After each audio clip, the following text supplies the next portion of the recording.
In today's video, I will be showing how to make two types of coffee sheets. So let's get upon the first one. First, of course, we will require some coffee. We will start by pouring coffee in layers on the sheet. We will add a layer and let it dry. Keep doing that according to your convenience. And after you are done with layers, let the sheet dry. It's pretty evident that our sheets won't look the same, but I can assure that your sheet will have the same texture as mine if you follow the steps properly.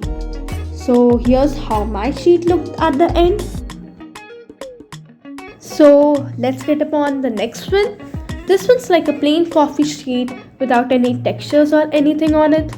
So in this one, take any wide vessel, pour coffee in it and keep your sheet in it. While pouring coffee on the sheet, make sure the coffee is evenly distributed. After 3 to 4 minutes, take the sheet out and let it dry. And then your sheet is done. So that's all for today. Have a nice day and bye. And have fun with your coffee sheets.